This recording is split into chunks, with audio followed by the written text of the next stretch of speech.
ખાડી દેશોમાં યુદ્ધની સ્થિતિ વચ્ચે ફસાયેલા લોકો માટે રાજકોટ જિલ્લા વહીવટી પ્રશાસને શરૂ કર્યો કંટ્રોલ રૂમ। કલેક્ટર કચેરી ખાતે round the clock control room કાર્યરત, જેનો હેલ્પલાઇન નંબર પણ જાહેર કરવામાં આવ્યો। અત્યાર સુધી 15 જેટલા પરિવારોએ કંટ્રોલ રૂમનો સંપર્ક કર્યો। મૂળ રાજકોટના અનેક લોકો દુબઈમાં કામ કે પછી ફરવા ગયા હોય તેમના પરિવારજનોએ સંપર્ક કર્યો। 15 પરિવારોએ સંપર્ક કર્યો છે આપણને, અને એ લોકો મોટાભાગના દુબઈ અને શારજામાં છે। એ લોકો હાલ સલામત છે, એ લોકો અત્યારે કોઈ મુશ્કેલીમાં નથી, ફક્ત ફ્લાઇટ શરૂ થવાની રાહ જોઈ રહ્યા છે। આ બધી માહિતી છે આપણે એનર્જી ફાઉન્ડેશન છે ગાંધીનગર ત્યાં અને એસયુસી ગાંધીનગર ખાતે મોકલવામાં આવશે। કલેક્ટર કચેરી ખાતે round the clock control room કાર્યરત, જેનો હેલ્પલાઇન નંબર પણ જાહેર કરવામાં આવ્યો।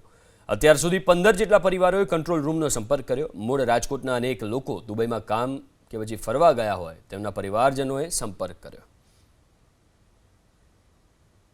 15 પરિવારોએ સંપર્ક કર્યો છે આપણને, અને એ લોકો મોટાભાગના દુબઈ અને શારજામાં છે।